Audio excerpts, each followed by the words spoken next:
Hi guys, this is Purti from Leverage Edu, and in this video today I'll talk about academic writing task 1. I'll tell you what writing task 1 is, about its structure and organization, and I'll tell you what to include in each and every paragraph with the help of a sample question. In the end, I'll also deal with certain FAQs that you might have with task 1. Do not forget to like and share this video with your friends who wish to opt for IELTS. And as you already know, I take classes here at Leverage Live. So if you wish to get detailed and personalized help, please feel free to call us at this number or see the website and know about the classes. So the question, what is writing task 1? Well, academic writing task 1 is report writing.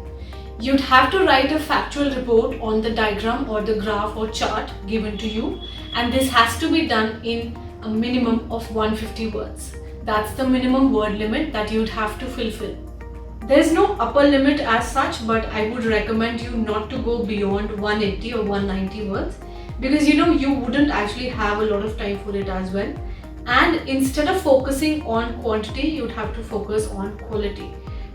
So out of the total 60 minutes that you get for your writing section, you have to spend not more than 20 minutes on this because task 2, which is the formal essay, would require you to write more words and it also takes a lot of more time.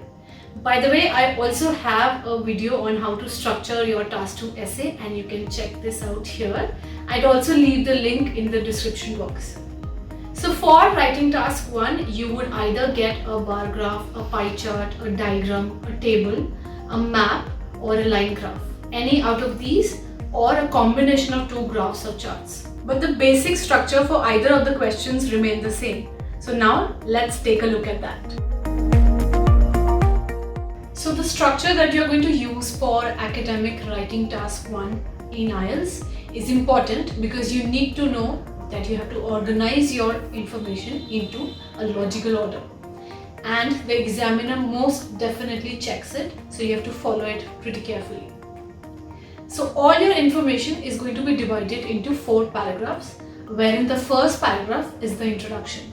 And as the name suggests, it tells you what your graph is going to be about.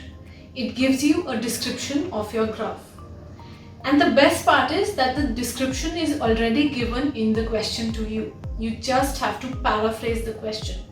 Do not copy the same words as the question, but tell the same thing in your own words. I know you would understand better with the example. So let's take a look at this.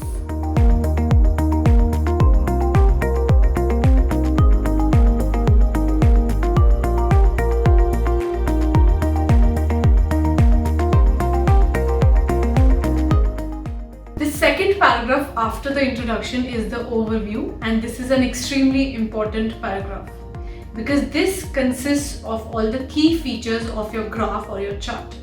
Key features such as the highest and the lowest values or the general trend of the graph or any exception from it.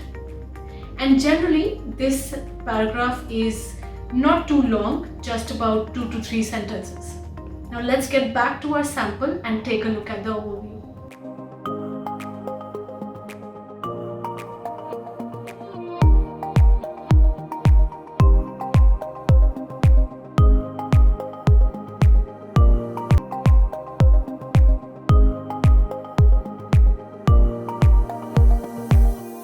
So after the overview comes the body paragraphs, body paragraph 1 and 2. And this is where you put detailed information. So all your statistics, data, numbers and comparisons would be written over here. So let's get back to our sample and check it out.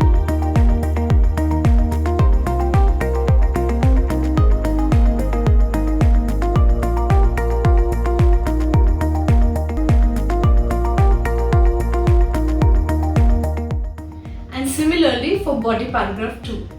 So guys, this was the structure of writing task 1 and I advise you to follow this. Now coming to some other questions that you might have in your mind, let's take a look at the first one. So where to put the overview is the first question. It is possible to write the overview and place it in the end after your body paragraphs. So then your structure would be introduction, body paragraph 1, 2, and then your overview.